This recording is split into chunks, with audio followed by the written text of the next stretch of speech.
We asked you to send us questions that you still have tonight about the tragic shooting on the Rust movie set. Mark Geragos, trial attorney and co-host of the Beyond the Reasonable Doubt podcast with Adam Carolla, is joining us live to answer a couple of your questions tonight. Mark, appreciate you sticking around. This first question comes from Marnie tonight on Twitter. She says, will this be a charge of corporate manslaughter or manslaughter by an individual? And is it possible that it could be charged as both?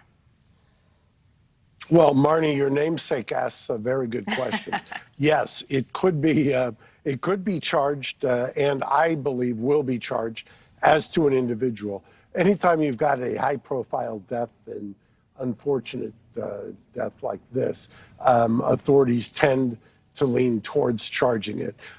Here you've got a series of actions that everybody is starting to point fingers at, and whether it's the gun armorer or / wrangler or the assistant director, or interestingly, the director who was also a victim in this case as somebody who was shot is one who hired presumably the assistant director. So that's a little wrinkle that I'm sure they're dealing with.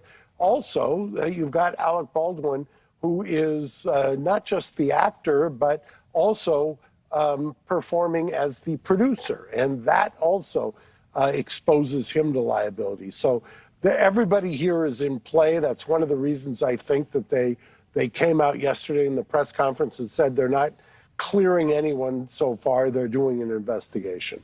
A lot of people could be culpable in this. This next question is a video clip from Jackson. Let's listen. There seems to be a lot of finger pointing regarding this incident on the movie set. I'm curious, how is one held liable for that? If they're unable to determine really who's at fault, then who do they choose? You've got, Marnie, you've got some great questions here tonight.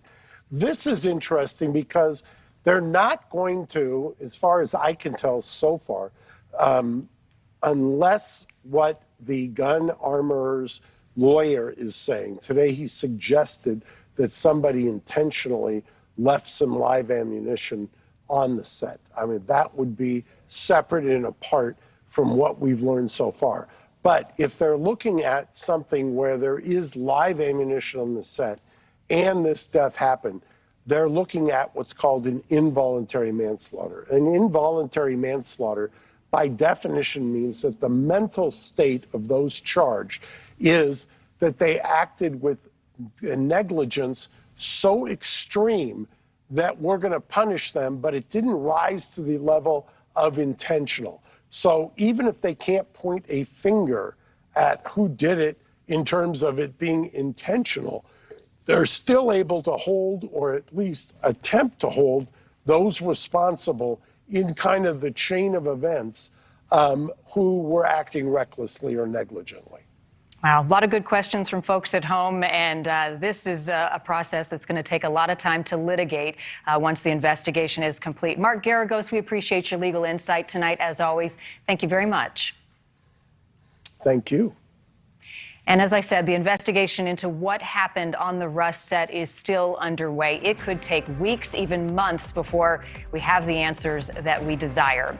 What we do know tonight is this tragedy has prompted a call to action to keep the people who make the movies and the TV shows that keep so many of us entertained, protected, keep them safe.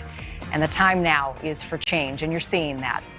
Thanks for watching. Click the red subscribe button below so you can get more of NewsNation's fact-driven, unbiased coverage.